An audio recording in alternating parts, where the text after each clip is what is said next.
الحمد لله نحمده ونستعينه ونستغفره ونؤمن به ونتوكل عليه ونعوذ بالله من شرور أنفسنا ومن سيئات أعمالنا من يهده الله فلا مضل له ومن يضلل فلا هادي له ونشهد أن لا إله إلا الله وحده لا شريك له ونشهد أن سيدنا ومولانا محمدا عبده ورسوله أما بعد فأعوذ بالله من الشيطان الرجيم بسم الله الرحمن الرحيم قد أفلح من تزكى وقال الله تبارك وتعالى في مقام آخر فلا تزكوا أنفسكم هو أعلم بمن اتقى يا رب صل وسلم دائما أبدا على حبيبك خير الخلق كلهم هو الحبيب الذي ترجى شفاعته لكل هول من الأهوال مقتحم اللهم صل على محمد وعلى آل محمد كما صليت على إبراهيم وعلى آل إبراهيم إنك حميد مجيد اللهم بارك على محمد وعلى آل محمد كما باركت على إبراهيم وعلى آل إبراهيم إنك حميد مجيد۔ اللہ تعالیٰ نے قرآن کریم جو کہ کتاب ہدایت ہے، اس میں ایک جگہ ارشاد فرمایا قد افلح من تزکا، دوسری جگہ ارشاد فرمایا فلا تزکوا انفسکم هو اعلم بمن اتقى۔ قد افلح من تزکا کا مطلب کیا ہے اور فلا تزکوا انفسکم کا مطلب کیا ہے؟ یہ دو آیتوں کا مطلب اس لیے سمجھانا ضروری ہے کہ بظاہر یہ بات سمجھ آتی ہے کہ وہ شخص کامیاب ہوتا ہے جو اپنا تزکیہ کرے، اپنے باطن کی اصلاح کرے، اپنے عقائد، اعمال، اخلاق کو درست کرے، اپنی زندگی سنت کے مطابق بنائے، خود کو شریعت کا پابند بنائے، اللہ کے حکم اور رسول اللہ صلی اللہ علیہ وسلم کے طریقے کو سمجھے اور اس کے مطابق اپنی زندگی گزارے۔ اور فلا تزکوا انفسکم سے بظاہر یہ بات سمجھ آتی ہے، چونکہ زکا یزکی تزکیۃً، اب اس کا بظاہر معنی کیا ہے کہ تم اپنے نفسوں کا، اپنے آپ کا، اپنی ذات کا تزکیہ نہ کرو۔ تو بظاہر یوں معلوم ہوتا ہے جیسے دونوں آیتوں میں تعارض ہے، دونوں آیتوں میں ٹکراؤ ہے، حالانکہ اللہ پاک نے قرآن کریم میں ارشاد فرمایا ہے وَلَوْ كَانَ مِنْ عِنْدِ غَيْرِ اللَّهِ لَوَجَدُوا فِيهِ اخْتِلَافًا كَثِيرًا۔ قرآن کریم اللہ کی کتاب ہے، اس کے اللہ کی کتاب ہونے کی ایک دلیل یہ بھی ہے کہ اس کی آیات میں تعارض، ٹکراؤ اور اختلافات نہیں ہے۔ تو یہ تو قرآن کریم اللہ کی کتاب ہونے کی دلیل ہے کہ اس میں تعارض نہیں ہے، تو بظاہر یہ تعارض ہے۔ تو ذرا خانقاہ کا مقصد بھی سمجھیں اور خانقاہ میں آنے کا مقصد سمجھیں، کسی شیخ سے ساتھ تعلق کا مطلب سمجھیں اور پھر ان دو آیتوں کا معنی سمجھیں۔ جہاں اس وقت آپ حضرات تشریف فرما ہیں اور میں آپ سے گفتگو کر رہا ہوں، یہ ہماری خانقاہ حنفیہ ادارۃ النعمان حیدرآباد ہندوستان ہے، اور خانقاہ کو بنانے کا بنیادی مقصد یہ ہوتا ہے کہ ایک ایسی جگہ بنا دی جائے کہ جہاں کچھ وقت کے لیے کچھ لوگ آئیں اور اپنے شیخ کی صحبت میں یا اپنے شیخ کے صحبت یافتہ فرد کی صحبت میں رہ کر عام تعلقات کو ختم کر کے خالص ایک ماحول میں رہ کے اپنی تربیت پر بطور خاص توجہ دیں، اور جس جگہ کو اس کے لیے منتخب کیا جاتا ہے اس جگہ کو خانقاہ کہا جاتا ہے۔ جس طرح مدرسہ اور درسگاہ ایسی جگہ کو کہا جاتا ہے کہ جہاں بیٹھ کے لوگ علم حاصل کریں، دین حاصل کریں، علوم حاصل کریں۔ اسی طرح دارالفتاء ایک ایسی جگہ کو کہا جاتا ہے کہ جہاں مفتی صاحب بیٹھیں، لوگ مسائل پوچھیں اور وہ ان کو مسائل کے جوابات دیں اور پکی بات کریں۔ فتویٰ کا معنی ہوتا ہے پکی بات، کچی باتیں نہ کریں۔ کچی بات کو فتویٰ نہیں کہتے، فتویٰ کا معنی ہوتا ہے کہ پکی باتیں بتائیں، مضبوط مسائل بتائیں، مدلل باتیں بتائیں، ایسی بات بتائیں کہ جو پکی ہوں، کچی نہ ہوں۔ اسی طرح خانقاہ ایک جگہ ہے اور ایسی جگہ ہے کہ جہاں انسان کچھ وقت گزارتا ہے، اپنی تربیت پہ توجہ دیتا ہے، اپنی اصلاح کرتا ہے، اپنے اخلاق کو سنوارتا ہے اور اپنے شیخ کی صحبت میں رہ کے اللہ کا ذکر کرتا ہے، ذکر کرنا سیکھتا ہے، عبادات کو اپنا مزاج بناتا ہے۔ اس جگہ کا نام ہے خانقاہ۔ اور میری خواہش ہے اور اس پر میں کوشش بھی کر رہا ہوں، اللہ تعالیٰ قبول فرمائے، کہ پوری دنیا میں ایسی جگہیں بنا دی جائیں کہ جو عقائد کو سمجھانے کے لیے درسگاہ ہوں، مسائل سمجھانے کے لیے دارالافتاء ہوں اور تربیت کے لیے خانقاہ ہوں۔ بحمد اللہ تعالیٰ انہی میں سے ایک جگہ ہماری خانقاہ حنفیہ دارۃ النعمان بھی ہے، اور میری خواہش ہے اور پوری کوشش ہے کہ ایسے حضرات صاحب علم و فضل تیار ہو جائیں جو یہاں بیٹھ کے عقائد بھی سمجھائیں اور لوگوں کو فتاویٰ بھی دیں اور آنے والوں کی تربیت بھی کریں۔ اللہ تعالیٰ اس کے لیے مجھے بھی اور آپ کو بھی اور کئی حضرات کو قبول فرمائیں تاکہ پوری دنیا میں ایسے مراکز بن جائیں۔ تو خانقاہ میں آنے کا مقصد خلوت میں کچھ وقت گزارنا ہے، تمام تعلقات کو توڑ کر ایک مخصوص جگہ پہ رہنا ہے اور وہاں رہ کر اپنی تربیت کرانی ہے۔ یہ ہے خانقاہ کا بنیادی مقصد۔ آج بھی بحمد اللہ تعالیٰ خانقاہ حنفیہ کی یہ پہلی نشست ہے، اور انشاءاللہ کل ہفتے کو بھی نشست ہوگی اور اتوار کے دن پھر صبح گفتگو بھی ہوگی اور باقاعدہ بیت کا عمل بھی ہوگا، ذکر اللہ بھی ہوگا اور دعا ہوگی اور اختتامی نشست ہو جائے گی۔ اس میں بطور خاص علماء کرام تشریف فرما ہیں جنہوں نے اس سال دورہ حدیث شریف پڑھ کے مکمل ایک عالم بنے ہیں۔ مکمل تو انسان زندگی پوری گزار کر بھی نہیں بن سکتا، جو نصاب ہے اس کے اعتبار سے مکمل ہے کہ ایک نصاب کو مکمل کر دیا ہے۔ اللہ تعالیٰ ان کے علوم میں برکت عطا فرمائے، ان کے اعمال میں برکت عطا فرمائے۔ اللہ تعالیٰ ان کو اور ان کی نسلوں کو دین کی مقبول خدمت کی توفیق عطا فرمائے۔ تو میں نے عرض کیا کہ ایک تو ہم نے سمجھنا ہے کہ ہم خانقاہ میں کیوں آئے ہیں۔ تو یہاں آنے کا مقصد چونکہ تربیت ہے، اور تربیت تب ہی ہوتی ہے کہ جب آدمی جہاں جائے وہاں کے اصول کے مطابق وقت گزارے۔ اگر وہاں کے قواعد، وہاں کے ضوابط، وہاں کی شرائط اور وہاں کے اصول مد نظر نہ رکھے تو پھر انسان کی تربیت نہیں ہوتی۔ لہٰذا میں اب تمام حضرات سے گزارش کروں گا کہ آپ نے جو کچھ وقت خانقاہ کو دیا ہے، اس کو پابندی کے ساتھ آپ اصول اور ضوابط کے ساتھ وقت گزاریں۔ جتنے جو اعمال کے اوقات ہیں اس وقت میں وہ عمل کریں، انتظامیہ کو محنت نہ کرنی پڑے نظم بنانے کے لیے، اور ہماری وجہ سے انتظامیہ کو پریشانی نہ ہو، ہماری وجہ سے وہ الجھن کا شکار نہ ہوں کہ خیال نہیں کیا جا رہا۔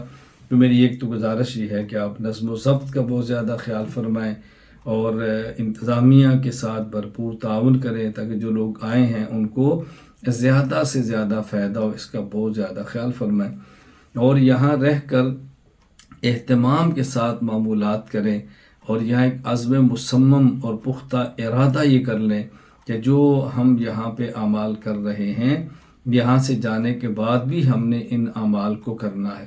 لہذا تہجد کے لیے وقت پہ جاگنا یہ تب ہی ہوگا جب عشاء کے معمولات کے بعد وقت پہ سونا ہو۔ اگر وقت پہ سونا نہیں ہوگا تو پھر وقت پہ جاگنا بڑا مشکل ہو جائے گا۔ اس لیے وقت پہ سونا ہے تو پھر وقت پہ اٹھنا ہے۔ پھر قرآن کریم کو تہجد میں پڑھنا۔ تہجد ایک ایسی عبادت ہے کہ جس کے بارے میں اللہ تعالیٰ نے قرآن کریم میں بہت پیاری باتیں ارشاد فرمائی ہیں۔ کہیں ارشاد فرمایا ہے ان ناشئۃ اللیل ہی اشد وطئا واقوم قیلا، یہ جو رات کا اٹھنا ہے اس سے انسان کی زبان سے درست باتیں نکلتی ہیں، اور جو رات کا اٹھنا ہے یہ انسان کے نفس کو کچل کے رکھتا ہے اور روند کے رکھ دیتا ہے۔ انسان کو اپنے نفس پہ کنٹرول کی عادت بنتی ہے جو پابندی کے ساتھ رات کو اٹھتا ہے، تو اس کا ہم نے خیال کرنا ہے۔ اور یہ خانقاہ کا بنیادی مقصد ہے قد افلح من تزکا۔ اللہ تعالیٰ نے واضح طور پر ارشاد فرمایا کہ یقیناً وہی انسان کامیاب ہوگا جو اپنے آپ کو صاف کر لیتا ہے، اپنے آپ کو ستھرا کر لیتا ہے۔ دیکھیں نا، یہ تزکا، یہ زکاتن سے بنا ہے۔ جس طرح کوئی شخص صاحب مال ہو اور وہ اپنے مال کے ایسے کچھ مال 40واں حصہ ادا کر دے، جس کو زکوٰۃ کہتے ہیں، تو پھر انسان کا بقیہ مال پاک ہو جاتا ہے۔ تو مال کو پاک رکھنے کے لیے ضروری ہے کہ اس مال میں سے جو اللہ تعالیٰ نے حصہ فقراء کا، یتامہ کا، مساکین کا، مستحقین کا رکھا ہے، وہ مال میں سے وہ حصہ نکال دیا جائے، تو پھر بقیہ مال پاک ہو جائے گا۔ تو زکوٰۃ کا معنی ہوتا ہے پاک ہو جانا۔ جس طرح اگر کوئی مٹی ہو، زمین ہو، فرش ہو، اور وہاں اگر کوئی بول اور پیشاب کر دے تو وہ کیسے پاک ہوگی؟ کہتے ہیں زکوٰۃ الارض یبسھا، وہ زمین جب تک کہ اس کو پیشاب لگا ہوا ہے، گیلی ہے، وہ ناپاک ہے۔ جب وہ خشک ہو گئی ہے تو وہ پاک ہو گئی ہے۔ تو اس کا خشک ہو جانا اس کا پاک ہو جانا ہے۔ اور اسی طرح مال میں سے جو حصہ اللہ نے حق رکھا ہے فقراء مساکین کا، اس کو نکال دینا مال کا پاک ہو جانا ہے۔ اسی طرح انسان کے وجود سے گندے اخلاق کا نکل جانا انسان کا پاک ہو جانا ہے، برے اعمال کا نکل جانا انسان کا پاک ہو جانا ہے۔ اب انسان کے اندر ظاہر ہے کچھ خوبیاں بھی ہیں، کچھ خامیاں بھی ہیں، لیکن خامیاں ختم کرنی ہیں اور خوبیاں برقرار رکھنی ہیں۔ انسان کے اندر گناہوں کے تقاضے بھی ہیں، ان گناہوں کے تقاضوں کو دبانا ہے اور گناہوں سے بچنا ہے، اور یہ ہمت کے ساتھ ہوگا، بغیر ہمت کے نہیں ہوتا۔ کتنے لوگ ہیں جو یہ بات کہتے ہیں میں صبح اٹھنا چاہتا ہوں مگر میں اٹھ نہیں پاتا۔ ابھی چند دن قبل میرا سعودیہ کا سفر تھا، تو مجھ سے بیعت ایک شخص تھے، تو انہوں نے کہا میں بہت کوشش کرتا ہوں لیکن صبح اٹھنا بڑا مشکل ہو جاتا ہے۔ میں نے کہا آپ یہ فرمائیں کہ جو وقت صبح تہجد کے لیے اٹھنے کا ہے، جس کمپنی میں آپ ملازمت کرتے ہیں، اگر وہی کمپنی یہی وقت آپ کی ڈیوٹی کا رکھ دے تو پھر آپ اٹھ جائیں گے؟ تو کہا جی اٹھ جائیں گے۔ تو میں نے کہا مجھے بتائیں، وہی وقت تہجد کا ہے، اٹھنا مشکل ہے، وہی وقت اگر کمپنی اور دفتر جانے کا ہو تو کیسے اٹھ گئے؟ اب اس کا آپ اہتمام کریں گے نا۔ کہتے ہیں ہم الارم لگاتے ہیں پھر بھی آنکھ نہیں کھلتی۔ میں نے کہا یہی وقت اگر دفتر کا ہو جائے اور پتہ ہو کہ یہاں اٹھ کر میں نے دفتر جانا ہے تو مجھے مہینے بعد تنخواہ ملنی ہے، تو دیکھیں الارم کیسے آپ کی آنکھ کھولتا ہے۔ آپ خود اہتمام کریں گے، اہلیہ سے کہیں گے، بچوں سے کہیں گے، آنے والے مہمان سے بھی کہیں گے کہ میں معذرت ذرا جلدی سونا ہے چونکہ میرا صبح دفتر جانا ہوتا ہے، تو آپ ناراض نہ ہو، محسوس نہ فرمائیں۔ تو یہی بات آپ گھر کو، بچوں کو، اہلیہ کو، آنے والے مہمان کو کیوں نہیں کہہ سکتے کہ صبح میں نے تہجد میں اٹھنا ہے؟ تو آپ محسوس نہ فرمائیں، آپ بھی آرام فرمائیں، میں بھی سوتا ہوں، صبح تہجد میں اٹھیں گے، پھر انشاءاللہ جو ہے نا وہ جو اللہ نے توفیق عطا فرمائے کھانا بھی کھائیں گے اور باتیں بھی کریں گے۔ پورا دن ہمارے پاس موجود ہے لیکن میں نے صبح اٹھنا ہے۔ تو جب یہ عزم کر لیں گے، ہمت کر لیں گے اور یقین ہوگا کہ مجھے تہجد پڑھنے سے بہت کچھ ملنا ہے، تو اٹھنا بہت آسان ہو جائے گا۔ یہی چیزیں خانقاہ میں آ کر بندے نے اپنے اندر احساسات خانقاہ میں بیدار کرنے ہیں کہ میں نے کیا کرنا ہے۔ تو میں یہی بات سمجھانا چاہتا ہوں، اللہ تعالیٰ مجھے بھی سمجھ عطا فرما دے کہ تزکیہ نفس کا جہاں پہ ہوتا ہے اس جگہ کو خانقاہ کہتے ہیں۔ تزکیہ زکاتن سے ہے، جس کا معنی ہے پاک، یعنی اپنے جسم کو ہم نے گندے اعمال سے پاک کرنا ہے۔ ہم نے اپنے دل اور دماغ کو گندے عقائد سے پاک کرنا ہے۔ ہم نے اپنی روحانیت کو، روح کو ہم نے برے اخلاق سے پاک کرنا ہے، کیونکہ ہم نے اچھے عقائد کو لینا ہے اور غلط عقائد کو چھوڑنا ہے، توحید کو لینا اور شرک کو چھوڑ دینا، سنت کو لینا اور بدعت کو چھوڑ دینا، اعتدال کو لینا، الحاد کو چھوڑ دینا۔ یہ ہم نے کرنا ہے، یہ ہم نے کرنا ہے۔ اسی طرح نیک اعمال کو کرنا اور برے اعمال کو چھوڑ دینا، حلال مشروبات کو پینا اور حرام شراب کو چھوڑ دینا، نکاح کو اختیار کرنا اور زنا کو چھوڑ دینا، حلال رزق کو لینا اور حرام سے ہم نے بچ جانا۔ یہ خانقاہ کا کام ہے، تو یہ ہم نے سب چیزیں کرنی ہیں۔ اسی طرح صداقت کو لینا اور کذب کو چھوڑ دینا، امانت کو لینا، خیانت کو چھوڑ دینا، عدالت کو لینا اور بلا وجہ طرفداری کو چھوڑ دینا، اسی طرح شجاعت کو لینا، بزدلی کو چھوڑ دینا، ہمت کو پیدا کرنا، سستی اور کاہلی کو چھوڑ دینا، حقوق ادا کرنے کا مزاج بنانا اور کسی کی حق تلفی اس کو چھوڑ دینا، یہ ہے تزکیہ۔ تو یہ کام خانقاہ میں آنے سے ہوتا ہے۔ کیوں؟ آدمی صرف پڑھتا رہے تو وہ چیزیں نہیں حاصل ہوتی جو کسی صحبت یافتہ عالم کی معیت میں رہ کر ہوتی ہیں۔ اس کی بڑی آسان سی مثال سمجھے کہ دیکھیں، جہاں ایئر کنڈیشن چل رہا ہو اس کے قریب اپنے جسم کو کر دیں گے تو ٹھنڈک محسوس ہوگی، اگر ہیٹر چل رہا ہو اس کے قریب اپنے جسم کو کر دیں گے تو گرمی محسوس ہوگی۔ اسی طرح جہاں پر اہل دل، اہل ذکر، اہل قلب رہتا ہو، اپنے جسم اور قلب اس کے قریب کر دیں گے تو اس کے دل کی حرارت اور گرمی اور ٹھنڈک ہمیں بھی ملنا شروع ہو جائے گی۔ تو خانقاہ میں رہنے کا مقصد یہ ہے ہم ایسی جگہ پہ آ کر ٹھہریں کہ جو گناہوں سے پاک ماحول ہو، کچھ وقت وہاں گزاریں، وہاں رہ کر اللہ اللہ کریں، خود کو بچائیں۔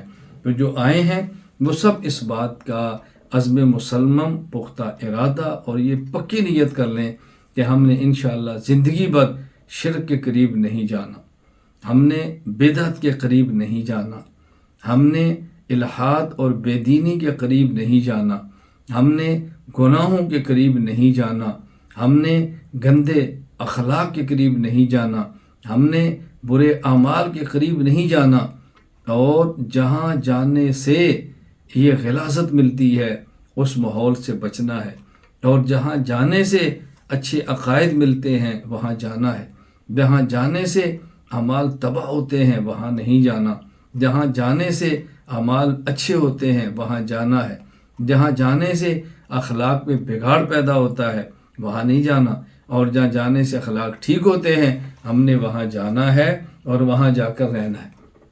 تو یہ ہے خانقاہ کا بنیادی مقصد کہ خانقاہ انسان کے اندر احساس پیدا کر دیتی ہے کہ بندے تم کیا کرتے ہو، تم نے کہاں جانا ہے۔ اس میں انسان موت کے مراقبے کرتا ہے۔ موت کے مراقبے کا معنی یہ نہیں کہ آدمی نماز چھوڑ کے موت کا مراقبہ کرے، ہم آدمی اعمال چھوڑ کے موت کے مراقبات میں لگا رہے۔ موت میں مراقبہ کا معنی کہ انسان اس کا احساس کرے اور انسان سوچے کہ میں نے مر جانا ہے، میں نے دنیا کو چھوڑ جانا ہے، موت کے بعد میرے جسم کو مٹی نے کھا جانا ہے، اس جسم کو میں کیوں حرام خوراک دوں، میں کیوں حرام خوراک دوں، میں حلال خوراک دوں جس سے میرا اللہ راضی ہو، جس سے میرا رسول صلی اللہ علیہ وسلم راضی ہو۔ اور ہم نے یہ فیصلہ کرنا ہے، ہر حال میں ہم نے اللہ کو راضی کرنا ہے، اللہ کے رسول صلی اللہ علیہ وسلم کو راضی کرنا ہے۔ دنیا میں کون ہے جو اللہ سے بڑھ کر ہے؟ دنیا میں کون ہے جو اللہ کے رسول صلی اللہ علیہ وسلم سے بڑھ کر ہے؟ پوری کائنات ناراض ہوتی ہے تو ہو جائے، اللہ کے رسول کو ناراض نہیں کرنا، اللہ کے رسول کو خوش کرنا ہے، اللہ اور اللہ کے رسول صلی اللہ علیہ وسلم کے ساتھ اپنی زندگی کو بستہ رکھنا ہے۔ تو یہ خانقاہ کا بنیادی مقصد ہے، اسی کے لیے سالانہ اجتماع یہاں پر بھی ہوتا ہے، اور ان معمولات کو لے کر ہم نے انشاءاللہ اپنے گھروں میں جانا ہے، ان معمولات کو لے کر واپس جانا ہے، اور ان معمولات کا اپنے آپ کو عادی بنانا ہے۔ یہ ہے قد افلح من تزکا۔ جو شخص تزکیہ کر لیتا ہے وہ کامیاب ہو جاتا ہے۔ اور تزکیے سے کیا ہوتا ہے؟ جب انسان کے عقائد درست ہو گئے، اعمال صالحہ بن گئے، اخلاق حمیدہ مل گئے، یہ کہاں جائے گا؟ جنت میں۔ جب انسان کے عقائد صحیحہ ہو گئے، اور جب انسان کے اعمال صالحہ ہو گئے، اور جب انسان کے اخلاق حمیدہ ہو گئے تو اس نے جنت میں جانا ہے۔ اور جب انسان عقائد فاسدہ سے بچ گیا، اعمال سیئہ سے محفوظ ہو گیا، اخلاق رذیلہ سے اس کی جان چھوٹ گئی تو اس نے جہنم سے بچ جانا ہے۔ تو انسان جنت میں جاتا ہے صحیح عقائد، صالح اعمال اور اخلاق حمیدہ سے، اور جہنم میں جاتا ہے جب انسان کے عقائد فاسد ہوں، جب انسان کے اعمال گندے ہوں، جب انسان کے اخلاق گھٹیا ہوں۔ تو جب عقائد گندے نہیں ہیں، جب اعمال غلط نہیں ہیں، جب اخلاق اس کے جو گھٹیا تھے اس نے چھوڑ دیے، اب یہ جہنم میں نہیں جائے گا۔ جس نے جانا ہے جنت میں، جس نے وہاں جانا ہے۔ اور یہ انسان کے اندر چیزیں کیسے پیدا ہوتی ہیں؟ فادخلی فی عبادی وادخلی جنتی۔ اللہ فرماتے ہیں جو میرے بندے ہیں ان میں شامل ہو جاؤ اور پھر میری جنت میں چلے جاؤ۔ جہاں میرے بندے جائیں گے وہیں تم جاؤ گے۔ تو یہ خانقاہیں عباد الرحمن کو پیدا کرتی ہیں، خانقاہیں عباد اللہ کو پیدا کرتی ہیں، خانقاہیں اللہ کے بندوں کو وجود دیتی ہیں۔ تو میں یہ بات سمجھا رہا ہوں، اس کو پھر سمجھے اور بار بار سمجھے۔ قد افلح من تزکا، وہ شخص کامیاب ہوگا جو خود کو سنوار لے، وہ شخص کامیاب ہوگا جو خود کو درست کر لے، وہ شخص کامیاب ہوگا جو خود کو پاک کر لے۔ پاک کرے نمبر 1 عقائد فاسدہ سے، نمبر 2 اعمال سیئہ سے، نمبر 3 اخلاق رذیلہ سے۔ اور یہ کیا حاصل کرے؟ نمبر 1 عقائد صالحہ، عقائد صحیحہ، نمبر 2 اعمال صالحہ، نمبر 3 اخلاق حمیدہ۔ جب عقائد صحیحہ ہوں گے، اعمال صالحہ ہوں گے، اخلاق حمیدہ ہوں گے تو جنت میں جائے گا۔ اور جب کسی انسان کے عقائد فاسدہ ہوں گے، اعمال سیئہ ہوں گے، اخلاق رذیلہ ہوں گے تو پھر جہنم میں جائے گا۔ جنت میں جانے کے لیے عقائد صحیحہ، اعمال صالحہ، اخلاق حسنہ، اخلاق حمیدہ، اور جہنم سے بچنے کے لیے ضروری ہے عقائد فاسدہ سے اجتناب ہو، اعمال سیئہ سے اجتناب ہو، اور اخلاق رذیلہ سے اجتناب ہو۔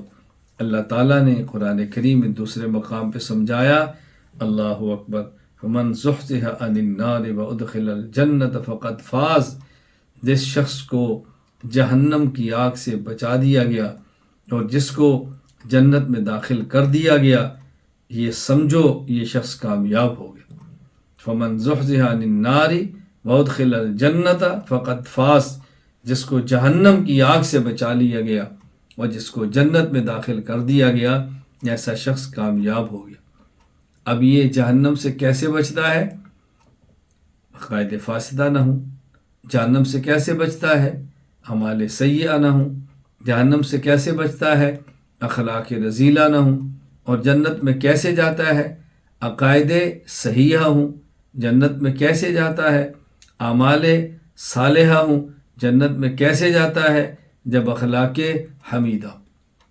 قد افلح من تزکا، یہ کام خانقاہ کرتی ہے، اور اگر یہ کام خانقاہ میں نہیں ہوتا وہ خانقاہ نہیں ہے، وہ خانقاہ نہیں ہے، وہ خانقاہ نہیں ہے اگر یہ کام نہیں ہوتے۔ قد افلح من تزکا، میں نے کہا میں 2 باتیں سمجھاؤں گا۔ نمبر 1 خانقاہ کا مقصد کیا ہے، نمبر 2 قد افلح من تزکا فرمایا اور آگے فلا تزکوا انفسکم فرمایا۔ بظاہر بندہ یہ سمجھتا ہے کہ اللہ تعالیٰ تو منع فرما رہے ہیں کہ اپنا تزکیہ نہ کرو۔ یہ بات اچھی طرح ذہن نشین فرما لیں کہ لغت عرب میں، زبان عرب میں، عربی ادب میں کبھی ایک لفظ بولا جاتا ہے، اور جو لفظ بولا جاتا ہے جو اس کا مفہوم نظر آ رہا ہوتا ہے وہی مراد ہوتا ہے۔ جس طرح بھی ہے قد افلح من تزکا، افلح کا معنی کامیاب ہو گیا، تزکا کا معنی وہ شخص جس نے اپنے آپ کو پاک کر لیا، یہی ہے۔ اور کبھی ایک لفظ بولا جاتا ہے اور جو لفظ بولا گیا ہے وہ مراد نہیں ہوتا، بلکہ اس لفظ کا ارادہ کرنا مراد ہوتا ہے۔ جس طرح قرآن کریم میں ہے یا ایھا الذین آمنوا اذا قمتم الی الصلاۃ فاغسلوا وجوہکم وایدیکم الی المرافق، کہ جب تم نماز کے لیے کھڑے ہو تو اپنے چہرے کو دھو لو۔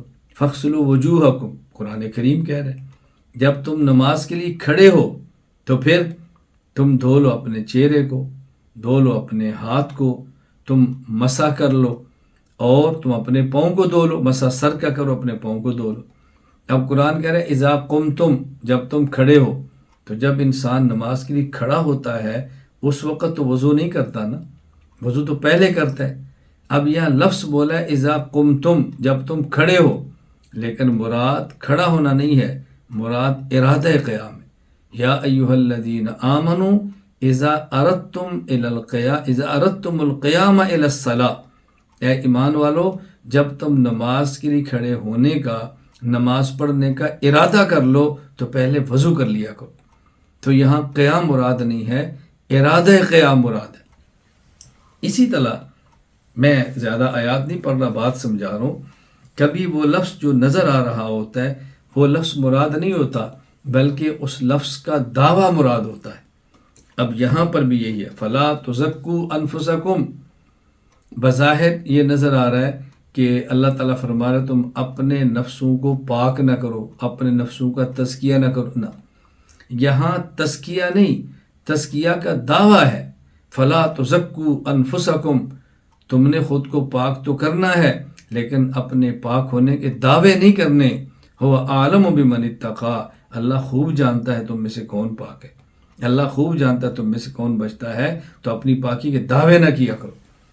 اب اس پر میں ایک مثال پیش کرتا ہوں۔ حضرت یوسف علیہ السلام نبی، معصوم، پاک دامن، اللہ اکبر، آپ ماحول دیکھیں، یوسف علیہ السلام جوان، خوبصورت، دعوت دینے والی، عزیز مصر کی بیوی، نوجوان، خوبصورت، شاہی محل، کوئی دنیا کا بندہ دیکھنے والا نہیں، سارے سیکورٹی کے انتظامات اور سب کچھ گناہ کے اسباب موجود ہیں۔ حضرت یوسف علیہ السلام اس گناہ کے قریب نہیں جاتے، دوڑ رہے ہیں، جان چھڑا رہے ہیں اور گناہ سے بچ گئے ہیں، لیکن اس بچنے کے باوجود یوسف علیہ السلام کیا فرماتے ہیں؟ وما ابرئ نفسی ان النفس لامارۃ بالسوء، میں گناہ سے بچ گیا ہوں، میرے اللہ کا کرم ہے، وہی گناہ سے بچتا ہے جس کو اللہ بچا لیتا ہے۔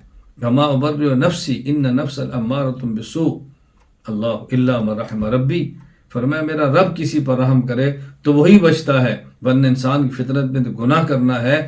میں اپنے آپ کو پاک دامن نہیں کہتا، میں نے یہ گناہ تو نہیں کیا، لیکن میں پاک دامنی کے دعوے نہیں کرتا کہ میں بہت نیک ہوں، یہ میرے اللہ کا کرم ہے کہ خدا مجھے اس گناہ سے بچا رہے۔ تو یوسف علیہ السلام تو معصوم ہے، نبی معصوم ہوتا ہے، اللہ نبی کو گناہوں سے بچا لیتے ہیں، سبحان اللہ۔ اور یہی بات اللہ قرآن کریم فرماتے ہیں کذالک لنصرف عنہ السوء، ہم نے یوسف سے گناہ کو دور کر دیا۔ تو فلا تزکوا انفسکم کا معنی تم نے پاک دامن ہونے کا دعویٰ نہیں کرنا، اپنے آپ کو تم نے صحیح کرنا ہے، لیکن سیوں کے دعوے نہیں کرنے کہ میں بہت نیک ہوں، میں بہت متقی ہوں، میں بہت پرہیزگار ہوں۔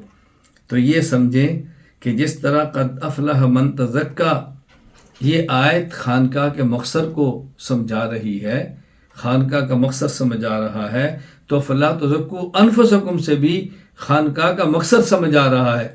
خانقاہ کا مقصد خود کو پاک بنانا، اور مقصد پاکی کے دعوے نہ کرنا، یہ نہیں کہ تھوڑا سا تقوی مل گیا، تہجد مل گئے، تلاوت کی اللہ نے توفیق دے دی، ذکر اللہ مل گیا تو اکڑنا شروع کریں، عجب کا شکار ہو جائیں، کبر کا شکار ہو جائیں، دوسرے سے خود کو بہتر سمجھنا شروع کر دیں، ایسا ہرگز نہیں ہے۔ اعمال کرنے کے باوجود وہ شخص جو عمل نہیں کرتا، وہ شخص جو نماز نہیں پڑھتا، اس کے بارے میں بھی یہ ذہن نہیں رکھنا کہ میں ایسے افضل ہوں، یہ ذہن رکھنا ہے کہ مدار تو خاتمے کا ہے، کہیں ایسا نہ ہو کہ اس کا خاتمہ اچھا ہو جائے اور میرا خاتمہ برا ہو جائے، پھر کیا، پھر پتہ چلے گا افضل کون ہے۔ اس کی میں ایک مثال دیتا ہوں تو بات بہت جلدی سمجھ آئے گی۔ کہتے ہیں ایک اللہ والے سے کسی نے پوچھا کہ آپ افضل ہیں یا یہ کتا افضل ہے، آپ افضل ہیں یا یہ کتا افضل ہے؟ اس اللہ والے نے کیا پیارا جواب دیا، فرمایا اگر میرا خاتمہ ایمان پر ہو گیا تو پھر میں افضل ہوں، اور اگر خدا نخواستہ میرا خاتمہ ایمان پر نہ ہوا تو پھر یہ کتا مجھ سے افضل ہے کہ یہ جہنم کی آگ میں نہیں جلے گا، اگر میں بغیر ایمان کے مر گیا تو پھر میں جہنم کی آگ میں جلوں گا۔ یہ ہے خانقاہ۔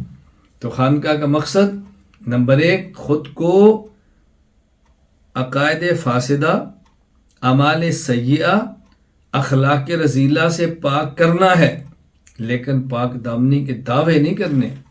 عجب سے بچنا ہے، کبر سے بچنا ہے، خود پسندی سے بچنا ہے، اور یہ تبھی ہوتا ہے جب آدمی خانقاہ میں رہے، اپنے شیخ کی ہدایات پر عمل کرے اور شیخ کی صحبت میں رہے، اور صحبت اور مجلس کا فائدہ ہی ہوتا ہے کہ انسان نیک اعمال کرتے ہوئے بھی خود کو دوسروں سے افضل نہیں سمجھتا۔ اللہ تعالیٰ مجھے بھی توفیق عطا فرمائے، اللہ تعالیٰ آپ کو بھی توفیق عطا فرمائے، اس خانقاہ کو اللہ آباد اور شاد رکھے۔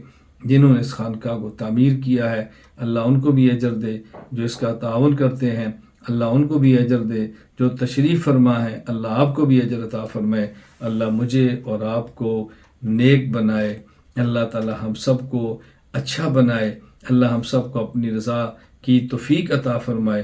اللہم انا نسألک رضاک والجنہ ونعوذ بک من سخطک والنار۔ اللہ ہم تجھ سے تیری رضا اور تیری جنت مانگتے ہیں، اے اللہ ہم تجھ سے تیری ناراضگی اور تیری جہنم سے پناہ مانگتے ہیں۔ وآخر دعوانا ان الحمد للہ رب العالمین۔